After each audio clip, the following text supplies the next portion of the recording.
नमस्कार, मैं हूं आपके प्रेम का प्रेमी प्रेम अग्रवाल, संपादक एसकेटी न्यूज यानी समय की तलाश समाचार में आपका बहुत बहुत स्वागत है। ओबीसी यानी पिछड़ा वर्ग कल्याण विभाग द्वारा संचालित अल्पसंख्यक पिछले वर्ग को छोड़कर पूर्व दसम, दसमोत्तर, अन्य दसमोत्तर के छात्र छात्राओं की छात्रवृत्ति वर्ष 2022-23 की शुल्क प्रतिपूर्ति योजना के अंतर्गत उत्तर प्रदेश सरकार द्वारा 31 मार्च 2023 तक कुल 23,35,116 छात्रों को 1339 करोड़ से अधिक की धनराशि डीबीटी के माध्यम से छात्रों के खाते में पहुंचाई।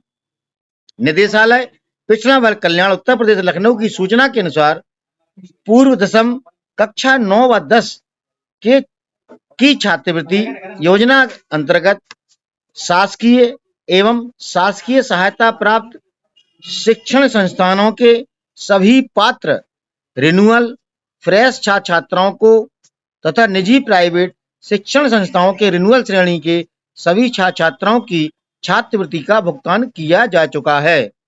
निजी प्राइवेट शिक्षण संस्थानों के फ्रेश श्रेणी के छात्रों को नियमावली के अनुसार उनके नाम के अल्फाबेटिक क्रम में बजट की उपलब्ध सीमा के अनुसार छात्रवृत्ति का भुगतान किया गया है। अल्फाबेटिक क्रम में रोहित नाम के छात्रों को लाभान्वित किया गया, उसमें भी सभी पात्रों को लाभान्वित नहीं किया जा सका।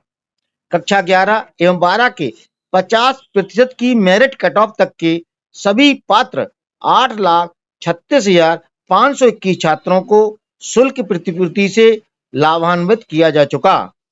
कक्षा 11 एवं 12 को छोड़कर अन्य दसमोत्तर कक्षाओं के 6,27,483 ऐसे छात्र छात्राओं को जिनकी मेरिट कट ऑफ 65.20% अथवा उससे अधिक की है को छात्रवृत्ति यानी शुल्क प्रतिपूर्ति का भुगतान किया जा चुका है।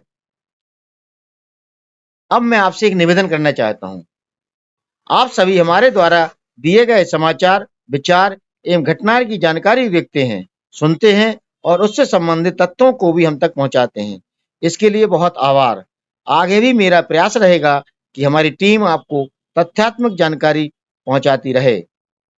आप लोग भी कोई घटना या वाकया हो या आपको लगता है कि घटना घट सकती है के बारे में जानकारी देना चाहें तो हमारे व्हाट्सएप नंबर 8808013456 पर भेज दें।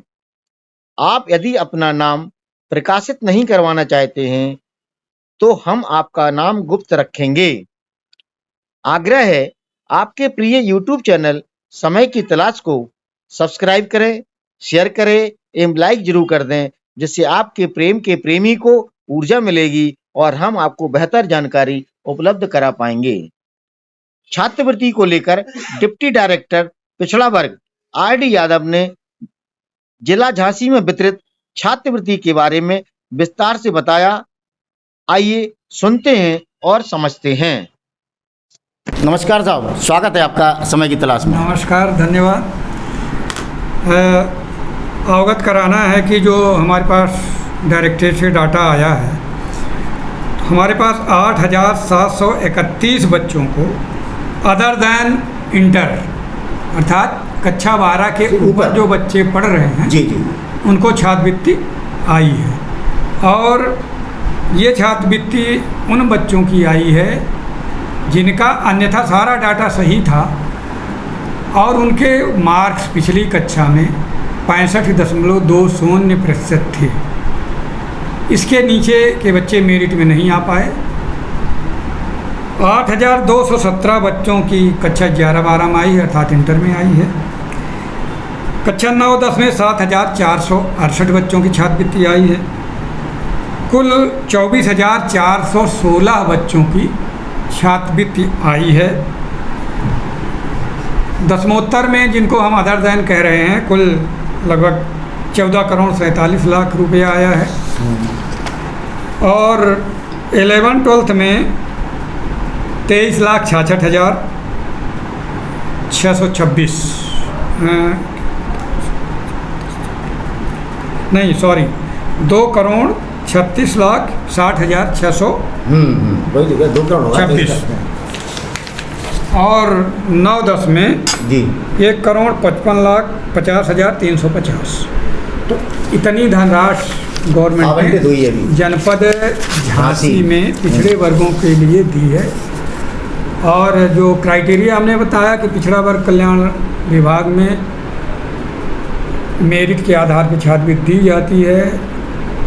जो भी पैसा गवर्नमेंट से मिलता है स्टेट एनआईसी में वो पैसा फीड कर दिया जाता है। सॉफ्टवेयर अपने आप ऑटोमेटिक फिल्टर कर लेता होगा उसको। मेरिट बना देता है। ठीक है। और जहाँ पे अंतिम मेरिट पैसा ख़त्म हो जाता है वहीं पे मेरिट भी ख़त्म हो जाती है। तो ये प्रक्रिया रही है। अभी थोड़ा सा पैसा आने की और संभावना है। 100-200 छात्रों की या ज़्यादा भी हो सकते हैं, अभी डाटा आया नहीं है। कुछ तकनीकी कारणों से 75% या उससे ऊपर के बच्चों की, कुछ बच्चों की छात्रवृत्ति रुकी हुई है। हाँ, छात्रवृत्ति रुक गई है।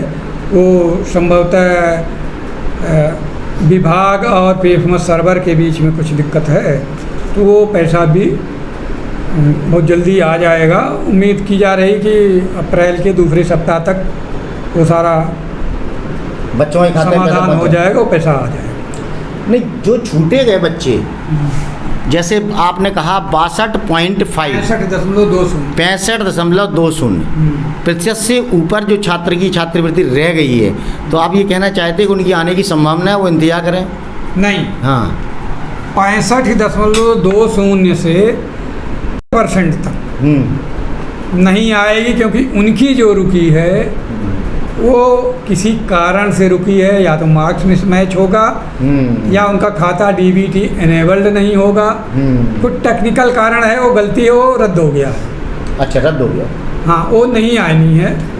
जो 75 से ऊपर हैं, 75 या उससे ऊपर के बच्चे हैं, उनमें कुछ बच्चे जो बिल में सम्मिलित हैं लेकिन वो प्रोसेस में हैं, लेकिन वो प्रोसेस पूर्ण नहीं हुआ है, तो उनकी आ जाएगी। नहीं सर, एक चीज़ है, जैसे कई बच्चों का हमने देखा डेटा में कि वो दिखा रहा है कि ये सक्सेसफुल है 100%, मतलब तब भी नहीं आई अगर, तो देखिए 2 चीज़ें हैं जी।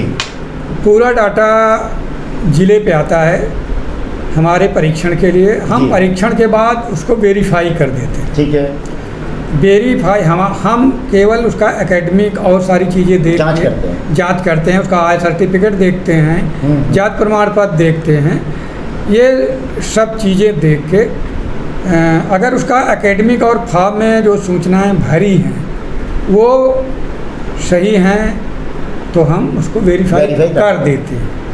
लेकिन हमारे पास वो चीज़ नहीं होती, वो डाटा नहीं होता जो बैंक से संबंधित डाटा है कि उसका खाता डीबीटी एनेबल्ड है कि नहीं है, या उसका खाता केवाईसी है कि नहीं है। वो सब स्टूडेंट और बैंक के बीच की प्रॉब्लम होती, या उसका खाता माइनर तो नहीं है। तो ये सब चीज़ें खाता नंबर देखने से नहीं पता चलती, ना तो मुझे पता होती ना विभाग को पता होती है। ये बच्चों को बार बार सावधान किया जाता है, उसके स्कूल को, कॉलेज को, यूनिवर्सिटी को बताया जाता है कि देखिए गवर्नमेंट अब डीबीटी पे जोर दे रही है, बिना डीबीटी के आपका पैसा कोई ट्रांसफ़र नहीं होगा। तो जिन्होंने डीबीटी नहीं कराया है उनका पैसा फंस गया।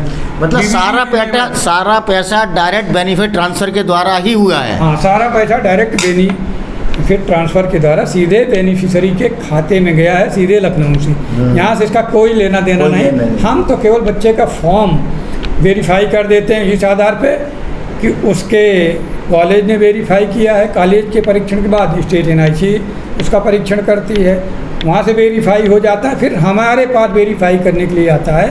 तो जो सही डाटा होता है उसको हम वेरीफाई कर लेते हैं, जो सस्पेक्ट डाटा होता है उसको कॉलेजों को साक्ष्य प्रस्तुत करने के लिए भेज देते हैं। अगर कॉलेज सही साक्ष्य प्रस्तुत करता है तब तो हम उस बच्चे को वेरीफाई कर देते हैं, अगर वो साक्ष्य नहीं प्रस्तुत कर पाता तो हम उसको रिजेक्ट कर देते हैं। हमसे भी डिस्ट्रिक्ट लेवल कमेटी है, वो डिस्ट्रिक्ट लेवल कमेटी होती है, डीएम साहब की अध्यक्षता में होती है। छात्रवृत्ति के अलावा आपके पिछड़े वर्ग में और कौन कौन से आपके प्रोग्राम चलते हैं, और जो नए वित्तीय वर्ष में कुछ ऐसे प्रोग्राम आने वाले हों, आप उसकी कोई जानकारी देना चाहेंगे क्या? अभी छात्रवृत्ति के अलावा हमारे यहाँ 2 प्रोग्राम चलते हैं। एक तो शादी अनुदान योजना है, जिसमें गरीबी रेखा के नीचे के व्यक्तियों की पुत्री की सहायता के लिए रुपए 20,000 तक की अनुदान राशि दी जाती है। इसमें भी ये योजना भी बजट बेस्ड है, फॉर्म बहुत ज़्यादा आ जाते हैं, लेकिन जितना पैसा होता है तो फर्स्ट कम फर्स्ट सर्व के आधार पे दी जाती है। और इसमें भी वही गरीबी रेखा का मानक है। गरीबी रेखा का मानक क्या है अर्बन क्षेत्र में? अर्बन क्षेत्र में 56,286 है संभवतः। एक ग्रामीण क्षेत्र में 46,024 है। ये मानक तो थोड़ा आपको नहीं लगता थोड़ा सा सरकार की तरफ से बदलाव होना चाहिए? अब 46,000 में क्या होता है, लोग परिवार कैसे चला पा रहे होंगे? और वहाँ पर जो तहसीलदार के यहाँ से जो बनता है ना आय प्रमाण पत्र, उस बनने में भी बड़ी समस्याएं होती हैं, लोग परेशान होते हैं। इसमें कुछ बदलाव होना चाहिए आपके दृष्टिकोण से? ये पॉलिसी मैटर है जी, इसमें हम कुछ नहीं कर सकते। सरकार को निर्णय लेना होता है किस सीमा तक, जितना सरकार के पास संसाधन होते हैं उसी प्रकार विभिन्न योजनाओं में बजट आवंटित करती है। तो जो भी सरकार का बजट अलाउ करता है, हर योजना उतना ही देती है, उसी हिसाब से वितरण होना है।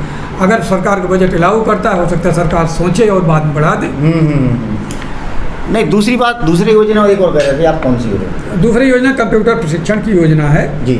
इसमें भी वही स्थिति है। तो हम कंप्यूटर ट्रेनिंग O लेवल और ट्रिपल सी हाँ वो बच्चों को करवाते हैं, निःशुल्क करवाते हैं। हम संस्था को बच्चे यहाँ से चयनित करके देते हैं और निःशुल्क ट्रेनिंग वो देते हैं। सरकार की तरफ से उनका रिम्बर्समेंट होता है कि जो भी फीस है। तो संस्था का चयन आपके स्तर पे होता है या शासन के स्तर पे? नहीं, शासन ऊपर से। अच्छा, सब ऊपर से? हाँ, सब ऑनलाइन है पूरी व्यवस्था, वहीं से चयन होता है। हमारे स्तर पे संस्था चयन नहीं होता। ठीक है, बहुत अच्छा लगा, धन्यवाद सर, आपको बहुत बहुत धन्यवाद। आपको भी, आपके आने से कम कम योजनाओं का प्रचार प्रसार होगा 100%, और बच्चों को वास्तविक स्थिति पता चलेगी। पिछड़ा वर्ग कल्याण छात्रवृत्ति मेरिट के आधार पर है कि कम से कम बच्चे मेहनत करेंगे। अगर छात्रवृत्ति लेना है तो कम से कम 65-70% के ऊपर मार्क्स लाने होंगे। जी जी, धन्यवाद। कम होती है।